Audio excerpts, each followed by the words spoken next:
जलती हुई गर्मी की शाम, आप और हम और आपका कार्यक्रम कृषि दर्शन। कार्यक्रम में आपका बहुत बहुत स्वागत है किसान भाइयों। जोहार। किसान भाइयों, देखिए ना, अभी तक या पर्वतिया जी हमारे बीच नहीं आई हैं और इधर टेमन और परतू भी पता नहीं कहाँ चले गए हैं। लेकिन आप जानते हैं कि जो हमारा कार्यक्रम है, हमारा जो समय है, वो हर चीज़ के लिए निर्धारित है, खेती किसानी में भी और इस कार्यक्रम को प्रस्तुत करने में भी। तो चलिए कार्यक्रम की शुरुआत करते हैं बिना किसी की प्रतीक्षा किए हुए। सबसे पहले देखते हैं खेती बाड़ी से जुड़ी तमाम तरह की खबरें कृषि समाचार में।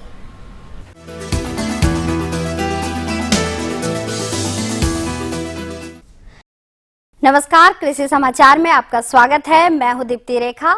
आइए देखते हैं आज कृषि समाचार में क्या है खास। मत्स्य अंगुलिका संचयन योजना द्वारा मछली पालक हो रहे हैं लाभान्वित। राज्य में किसानों को मौसम संबंधी जानकारी देता है मौसमी खेती परामर्श सेवा। श्री विधि धान की बुआई को आसान बनाता है ड्रम सीडर। राज्य में मत्स्य पालन व्यवसाय को बढ़ावा देने के लिए मत्स्य विभाग झारखंड द्वारा सिमडेगा जिले में 3150 हेक्टेयर जल क्षेत्र में मत्स्य अंगुलिका संचयन की योजना बनाई गई है, जिससे मछली पालन और सुदृढ़ होगा और मछली पालक लाभान्वित होंगे। मत्स्य पालन के विकास के लिए वर्ष 2013-14 में सिमडेगा जिला के 3150 हेक्टेयर जल क्षेत्र में इस जुलाई में मत्स्य अंगुलिका संचयन की योजना बनाई गई है, जिसमें स्थानीय मछली बीज उत्पादकों से भी मछली बीजों की आपूर्ति के लिए आवेदन लिए जाएंगे। इस योजना से जहां मछली पालन व्यवसाय को बढ़ावा मिलेगा, वहीं इस व्यवसाय से जुड़े लोग भी लाभान्वित होंगे।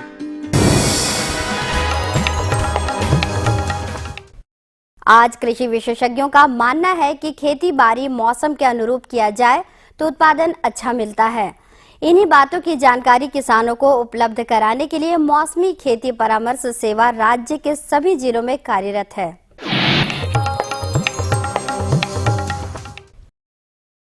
आने वाला समय बरसाती फसलों के लगाने का है, जिसकी तैयारी किसान अभी से शुरू कर देते हैं। जो किसान इस मौसम की भिंडी लगाना चाहते हैं, वो भिंडी की उन्नत प्रभेद वर्षा उपहार की बुआई कर लाभान्वित हो सकते हैं। वर्तमान समय में किसान बरसाती फसलों के लिए तैयारी शुरू कर दिए होंगे। सब्जी लगाने वाले किसान यदि भिंडी लगाना चाह रहे हों, तो उनके लिए वर्षा उपहार किस्म बेहतर साबित होगी।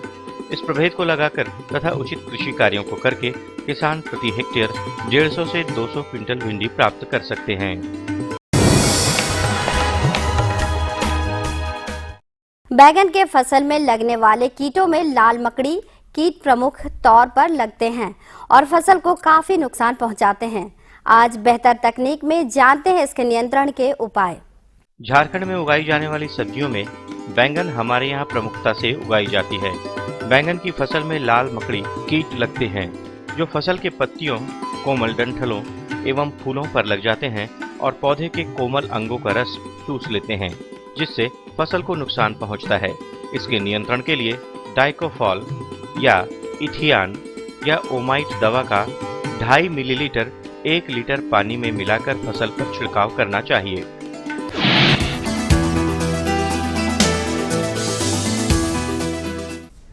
धान की बुआई बेहतर तरीके से करने के लिए कृषक ड्रम सीडर उपकरण की सहायता ले सकते हैं। इस उपकरण द्वारा कतारों में बुआई आसानी से की जा सकती है। यह है ड्रम सीडर। इसका प्रयोग श्री विधि से धान की रोपाई के लिए किया जाता है। इस उपकरण में 3 या 4 ड्रम लगे होते हैं, जिसमें आधा इंच के व्यास के कई छिद्र होते हैं। ड्रम में अंकुरे बीजों को डालकर खेत में बुआई के लिए इसे चलाया जाता है, जिससे समान दूरी एवं कतार में बुआई होती चली जाती है।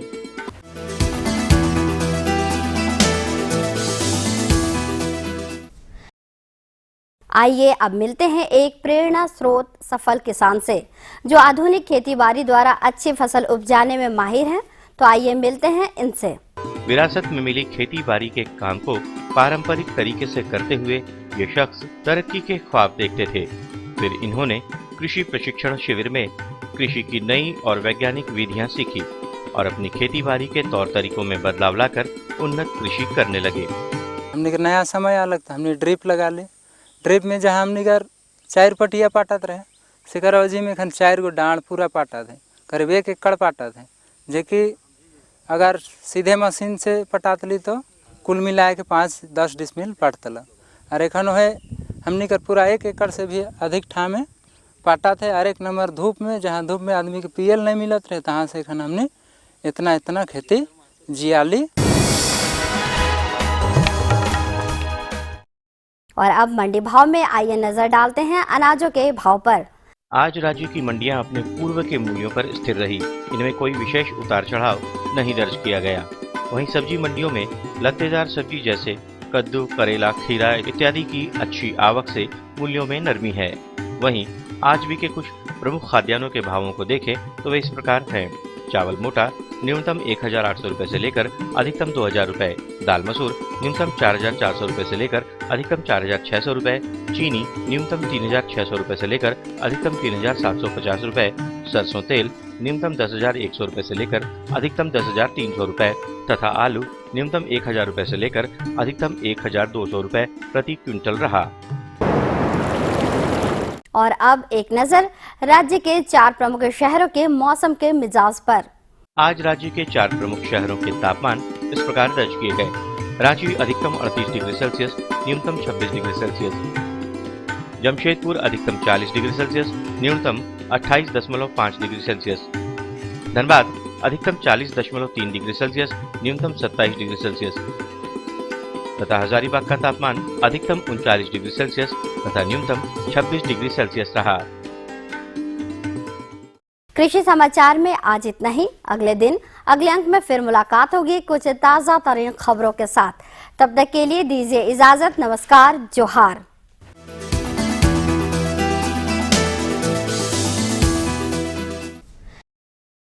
तो किसान भाइयों, अभी हम देख रहे थे खेती बाड़ी से जुड़ी तमाम तरह की खबरें, जिसमें हमने बाजार का भाव भी जान लिया और मौसम का समाचार भी जान लिया और कुछ तकनीकी बातें भी जान ली। कृषि दर्शन के आज के अंक में अभी जानकारियां और भी हैं शेष, लेकिन उसके पहले ये संदेश।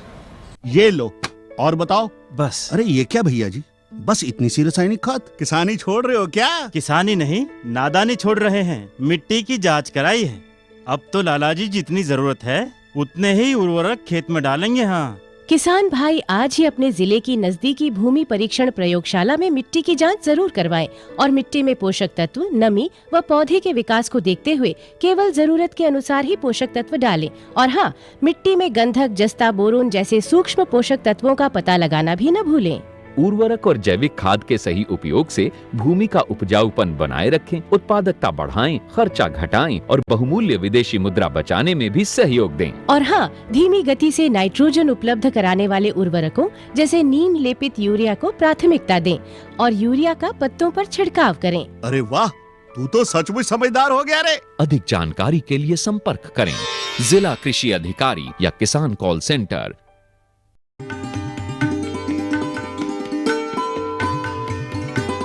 विराम के बाद आप सभी दर्शकों का कृषि दर्शन कार्यक्रम में एक बार फिर से स्वागत है। तो किसान भाइयों, चलिए कार्यक्रम में और नई जानकारियों की ओर चलते हैं और सबसे पहले आज बात करते हैं गर्मी के मौसम की। आप जानते हैं कि ये जो गर्मी का मौसम है, इसमें हम गर्मा सब्जियां खास करके उगाते हैं। तो अगर आप अपने खेतों में गर्मा सब्जियां उगा रहे हैं तो इस समय जो मौसम है इसमें कीटों का प्रकोप कैसा होता है, कौन कौन से कीट लगते हैं, कौन कौन सी और बीमारियां होती हैं और कैसे आप इनका नियंत्रण करते हैं, इसकी जानकारी होना आपको बहुत ज़रूरी है। तो चलिए कार्यक्रम के इस भाग में इसी बात की जानकारी हासिल करते हैं अपने विशेषज्ञ श्री संजय कुमार साथी से। किसान भाइयों नमस्कार, कृषि दर्शन के इस कार्यक्रम में आपका स्वागत है। किसान भाइयों, कृषि दर्शन की टीम आज कृषि विज्ञान केंद्र जगन्नाथपुर आई हुई है, जहां आज हम बात करेंगे गर्मी सब्जियों में लगने वाले रोग एवं कीट नियंत्रण के बारे में। इस विषय पर जानकारी देने के लिए आज हमारे साथ हैं डॉक्टर संजय कुमार साथी।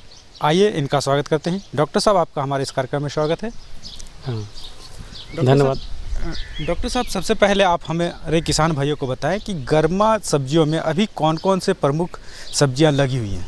अभी मुख्य रूप से आपका भिंडी लगा हुआ है, करेला है, उसके बाद आपका कद्दू वर्गीय सब्जी सब है, कद्दू, कोहड़ा, खीरा, ककड़ी और आपका तरबूज, ये सब बहुत सारे चीज़ है, जिसका बैगन है, मिर्च है, ये सब सब्जी लगे हुए हैं। डॉक्टर साहब, जैसे कि अभी आपने बताया कि करेला, कद्दू भिंडी, ये सब सब्जियां लगी हुई हैं। तो अब बात आती है कि इसमें ये जो सब्जियां लगी हुई हैं तो इसमें कुछ प्रकार के कीट भी होते होंगे या रोग जिनको कहते हैं वो लगते हैं। तो इनकी पहचान हमारे किसान भाई कैसे करेंगे? जैसे कद्दू वर्गीय सब्जी है, जैसे कद्दू है, तो इसमें एक लाल रंग के कीड़ा रहते हैं जिसके शरीर में धब्बा धब्बा होता है, जिसको हम लोग रेड पम्पकिन बीटल बोलते हैं। इसको आप किसान भाई देख के भी पहचान सकते हैं, इनका जो शरीर है उसमें धब्बा धब्बा रहता है। ये मुख्य रूप से पत्ती को खा जाती है और पौधे का जो बढ़वार है वो घट जाता है। तो इसके लिए किसान भाई राख का भी इस्तेमाल कर सकते हैं। 1 किलो राख में आप 1 कटोरा किरोसिन तेल मिलाकर उसको सुबह से समय छिड़काव करें तो रेड पम्पकिन बीटल से नियंत्रित किया जा सकता है। दूसरा आपका कार्बारिल करके दवा है, उसका भी आप इस्तेमाल कर सकते हैं। 2 ग्राम प्रति लीटर पानी मिलाकर उसका छिड़काव करें 7 दिन के अंतर पर 2 से 3 बार, तो उसका भी नियंत्रण हो जाता है। डॉक्टर साहब, आपने बताया कद्दू के बारे में, अब बात आती है भिंडी और करेला के बारे में। तो इन सब में भी लगने वाले प्रमुख जो कीट होते हैं, इसकी शुरुआती पहचान किसान भाई किस तरह से करेंगे? जैसे भिंडी है तो भिंडी में आपका फल मुख्य रूप से फल छेदक कीड़ा का प्रकोप होता है, जो फल में छेद करके उसमें कीड़ा खाते हैं उसके अंदर के चीज़ को, और जिससे पूरा नष्ट हो जाता है। और उस समय यदि छिड़काव करते हैं किसान भाई तो मैंने उसका विषैलापन रह ही जाता है, क्योंकि भिंडी जो तोड़ते हैं तो हम लोग का जब इसका तैयार हो जाता है तो 2 दिन के अंतर पर हम लोग इसका तोड़ाई करते हैं। तो इसलिए किसान भाई यदि भिंडी लगाते हैं तो उसके 15 से 20 दिन के बाद ही कार्बोफ्यूरन करके दवा आता है, उसका 3 ग्राम मात्रा प्रति पौधा आप उसको 15 से 20 दिन का जब हो जाए तब डालें, फिर 10 दिन बाद पुनः डालें। तो इस प्रकार यदि किसान भाई करें तो बाद में जो भिंडी में फल छेदक कीड़ा का प्रकोप होता है उससे काफ़ी हद तक नियंत्रित पाया जा सकता है। डॉक्टर साहब, ये तो आपने बताया भिंडी के बारे में, क्या करेला के लिए भी यही पद्धति अपनानी होती है? करेला के लिए अलग है। करेला जैसे है उसमें आपका फल छेदक कीड़ा मुख्य रूप से आता है। फल छेदक नहीं, फल कीड़ा, फल में देखिएगा हल्का सफ़ेद सफ़ेद रहता है, छेदा करता है। तो इसके लिए किसान भाई करें, जब करेला का पौधा आपका फूलने के पहले, फूल आने के पहले एक बार साइपरमेथ्रिन करके दवा आता है, उसका 1 ml प्रति लीटर पानी में मिलाकर छिड़काव कर दें। फिर जब फल आपका बनना शुरू हो जाता है उस समय पुनः एक बार साइपरमेथ्रिन का 1 ml प्रति लीटर पानी में मिलाकर छिड़काव करें। तो इस प्रकार जो है बाद में आपका पत्ती खाने वाले कीड़ा, फल में आने वाले कीड़ा या फल छेदक कीड़ा का नियंत्रण पूर्ण रूप से किया जा सकता है। लेकिन जब फूल रहता है उस समय दवा का छिड़काव नहीं करना चाहिए। डॉक्टर साहब, आपने बताया कि दवा का छिड़काव करना चाहिए, तो अब मैं जानना चाहूँगा कि हमारे जो किसान भाई हैं किस किस समय पर और कितनी कितनी मात्रा में दवा का छिड़काव करेंगे? किसान भाई जैसे अभी गर्मी का सीज़न है, अभी आप छिड़काव करें शाम के वक्त 1 घंटा 1.5 से 2 घंटा धूप लगे, बस उस समय छिड़काव करें। और छिड़काव करने के बाद तुरंत सिंचाई भी कर दें। और यदि हवा आ रहा है तो हवा के दिशा में छिड़काव करना चाहिए। यदि बारिश होने की संभावना लग रही है तो छिड़काव नहीं करना चाहिए। और कोई भी छिड़काव करने के 1 सप्ताह के बाद ही जो भी सब्जी है उसका खाने का प्रयोग में लाना चाहिए। और जो भी दवा है उसका सही मात्रा हम ऐसे बता दिए, लेकिन जो भी मात्रा है उसकी सही जानकारी आप कृषि विशेषज्ञ से प्राप्त कर ही उसका छिड़काव करें। डॉक्टर साहब, ये तो आपने बताया कि छिड़काव करने की सही समय, तो और कुछ खास बातें हैं होती हैं जिनसे कि हमारे किसान भाई लाभ ले सकें और रोग एवं कीट का नियंत्रण को कम कर सकें? रोग एवं कीट का नियंत्रण के लिए किसान भाई प्रत्येक दिन की भी अपना जो है सब्जी या खेत विजिट करना चाहिए, जिससे पता चले उसमें बहुत सारे कीड़े के अंडे भी आपका पत्ते के नीचे या पत्ते को तना में आपका दिखाई पड़ेंगे गुच्छा के रूप में। तो उससे भी आपको पता चल जाएगा कि आपके यहाँ तितली आपके यहाँ अंडा देने के लिए आ गई है। तो इससे आप सतर्क हो जाएं और कोई भी दवा का आप वो एक बार छिड़काव कर देंगे तो उससे आपका जो है नियंत्रण पाया जा सकता है। डॉक्टर साहब, ये तो बात हो गई कीट की, अब आती बात प्रमुख रोगों की। तो इन सब्जियों में कौन कौन से प्रमुख रोग होते हैं? जैसे भिंडी है, भिंडी में आपका विषाणु जनित रोग आता है मुख्य रूप से, जो आपका पत्ता में सिरा सब पीला टाइप का हो जाता है, तो ये विषाणु जनित है। विषाणु एक जनित रोग है जो सफ़ेद मक्खी फैलाती है। सफ़ेद मक्खी जो विषाणु जनित रोग पौधा है उसका रस चूसती है, और उसका रस चूस के जो स्वस्थ पौधा है उसमें जाकर बैठती है, तो ये रोग एक पौधा से दूसरे पौधा में फैलता है। तो इस प्रकार इस रोग जहाँ हो गया तो या तो आप किसान भाई जो एक आध पौधा में जो रोग ग्रसित हो गया है उसको उखाड़ के सीधे आप जला दें या मिट्टी में गाड़ दें, और तुरंत आप जो सफ़ेद मक्खी है उसको मारने के लिए दवा का छिड़काव करें। कोई भी कीटनाशी, या तो साइपरमेथ्रिन हो या मोनोक्रोटोफॉस हो या फिर प्रोफेनोफॉस हो, इसका 1 से 1.5 ml प्रति लीटर पानी मिलाकर छिड़काव करें तो सफ़ेद मक्खी ख़त्म हो जाएगी, तो ये रोग से निजात मिल सकता है। ये तो बात हो गई भिंडी की, तो क्या कद्दू में भी कुछ खास प्रकार के रोग होते हैं? हाँ, कद्दू में भी खास प्रकार के रोग होते हैं, जिससे आपका कद्दू का फल जो है आपका झड़ जाता है तो दूसरा झड़ जाता है, जिसके लिए किसान भाई एक मेडालक्जिल करके दवा आता है, उसका 2.5 ग्राम प्रति लीटर पानी मिलाकर उसको छिड़काव करें तो जो झड़ने का है जो रोक जाता है। इसी प्रकार क्या करेला में भी कुछ खास रोग होते हैं जिनके बचाव के लिए हमारे किसान भाई क्या कर सकते हैं? करेला में जैसे आपका सफ़ेद चूर्ण रोग भी आता है कद्दू में, करेला में, तो उसके लिए किसान भाई सल्फेक्स करके दवा आता है। सफ़ेद चूर्ण रोग पत्ता में ऊपर में होता है, नीचे में होता है, तना में होता है, जिसको छूने से भी सफ़ेद आ जाता है। तो इस सफ़ेद चूर्ण रोग आ जाने पर किसान भाई सल्फेक्स दवा आता है, 2.5 ग्राम प्रति लीटर पानी मिलाकर इसको छिड़काव करें 7 दिन के अंतर पर 2 से 3 बार, तो इस सफ़ेद चूर्ण रोग का नियंत्रण पूर्ण रूप से पाया जा सकता है। दूसरा आता है ब्लाइट, मतलब आपका जो पत्ता है वो आपका सूखा हो जाता है, धब्बा हो जाता है, तो इसके लिए किसान भाई मोनकोजेब करके आता है एक दवा, उसका 2 ग्राम 1 लीटर पानी मिलाकर छिड़काव करें तो धब्बा या जो भी ब्लाइट पत्ता सूख रहा है उसके लिए नियंत्रण पाया जा सकता है। डॉक्टर साहब, हम आपसे चलते चलते अपने किसान भाइयों के लिए कुछ विशेष सावधानियां जानना चाहेंगे। किसान भाई जो भी दवा या जो भी बीज लगाएं सही जगह से खरीदें, सही उपचारित करें और सही समय में और सही मात्रा में मिलाकर ही दवा का छिड़काव करें, तो इससे आपका फसल पूर्ण रूप से सुरक्षित होगा। तो देखा किसान भाइयों, डॉक्टर साहब ने कितनी अच्छी जानकारी दी गर्मा सब्जियों में लगने वाले कीट एवं रोग नियंत्रण के बारे में। डॉक्टर साहब, आप हमारे इस कार्यक्रम में, इसके लिए आपका बहुत बहुत धन्यवाद। धन्यवाद। अम्मा खाना दे दो ना।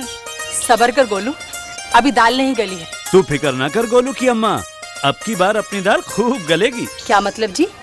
अब की बार NFSM के तहत दाल की पैदावार को बढ़ाने के तरीकों को दिखाने के लिए देश में 1000 क्षेत्र चुने गए हैं, जिसमें हमारा इलाका भी आ गया है। पर इससे हमें क्या फायदा? हमें 5 एकड़ खेती के लिए खाद और कीटनाशक के अलावा बढ़िया बीजों की एक मिनी किट भी मिलेगी। इतनी दाल का करेंगे क्या जी? अरे भगवान, सरकार ने दलहन का समर्थन मूल्य भी खूब बढ़ा दिया है और इनकी खरीद का भी पूरा इंतजाम कर लिया है। इससे आमदनी बढ़ेगी और फिर हमारा गोलू अच्छे स्कूल में जाकर के कृषि वैज्ञानिक बनेगा। हाँ,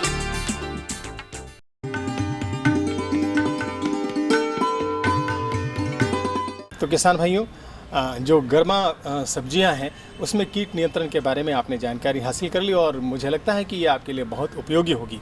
तो चलिए कार्यक्रम को और आगे बढ़ाते हैं और इस बात की जानकारी लेते हैं कि इस मौसम में, जो ये खरीफ का मौसम हमारे सामने आने वाला है, इसमें आप भिंडी सब्जी की खेती कैसे करेंगे, क्योंकि एक भिंडी जो है वो मुख्य फसल है और काफ़ी बाज़ार में इसकी मांग रहती है।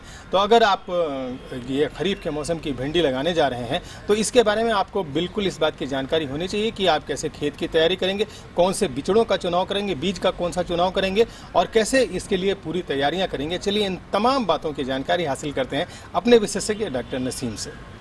किसान भाइयों नमस्कार, कृषि दर्शन कार्यक्रम में आपका बहुत बहुत स्वागत है।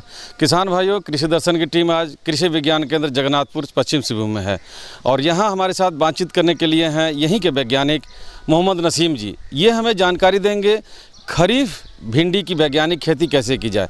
हाँ जी हाँ किसान भाइयों, ऐसा प्रतीक होता है कि ये खरीफ यानी कि बरसात के समय में लगाए जाने वाली भिंडी।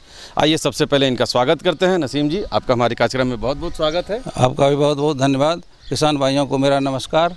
और मैं आप लोगों को खरीफ भिंडी की खेती कैसे करेंगे इसकी जानकारी देना चाहूँगा। नसीम जी, सबसे पहले हमारे किसान भाइयों को बताइए कि खरीफ भिंडी की खेती किस समय की जाती है? लगाने का समय। खरीफ भिंडी की खेती बरसात में की जाती है और यह मई के आखिरी हफ्ता से जून तक लगाया जाता है। इसकी खेती करने के लिए आपको हल्की दोमट मिट्टी होनी चाहिए। ऐसे जैविक खाद से परिपूर्ण खेत होना चाहिए ताकि वहाँ और ऐसी व्यवस्था होनी चाहिए कि वर्षा जल का जमाव नहीं हो सके, जिससे क्या कहते हैं फसल आपको बर्बाद होने से बच सके। अभी जैसा कि आपने बताया कि खेत का चुनाव, साथ में खेत की तैयारी भी आपने लगभग बता दी। अब हमारे किसान भाइयों को बताइए कि खरीफ भिंडी की जो किस्में हैं वो कौन कौन से किस्मों का चुनाव करें हमारे किसान भाई, जिससे ज़्यादा से ज़्यादा उत्पादन ले सकें। खरीफ भिंडी में बहुत अच्छी किस्में है, जैसे परभनी क्रांति है, पूसा A4 है, अर्का अनामिका है, अर्का अभय है, वर्षा उपहार है, एक शंकर वैरायटी झिलमिल है जो बहुत अच्छी पैदावार बरसात में उसकी होती है। और यह कीट और रोग से व्याधियों से यह इसका प्रतिरोधक है। इसमें बहुत बरसात में कम बीमारी और कीट लगते हैं। इसकी पैदावार के लिए सबसे पहले आपको क्या कहते हैं बीज दर भिंडी में बरसात में 18 से 20 किलो प्रति हेक्टेयर लगता है और गर्मा में कम लगता है। गर्मा में 18 से 20 किलो और बरसात में 8 से 10 किलो बीज की मात्रा लगती है प्रति हेक्टेयर। और लगाने की दूरी है बरसात में 40 सेंटीमीटर कतार से कतार और बीज से बीज 20 सेंटीमीटर लगाने की अनुशंसा की जाती है। किसान भाइयों, आप क्या कहते हैं बीज खरीद कर और जितना एरिया में लगाना है उतना एरिया के लिए बीज आप खरीदिए और खरीदने के बाद उसको बीज उपचारित कर लीजिए। अगर वो उपचारित नहीं है तो बीज उपचार करना ज़रूरी है। थीरम है या बेबेस्टिन है, उससे बीज उपचार करना है। इसके बाद आप खेत की तैयारी कीजिए और खेत की तैयारी करने के लिए आप 2-3 मरतबा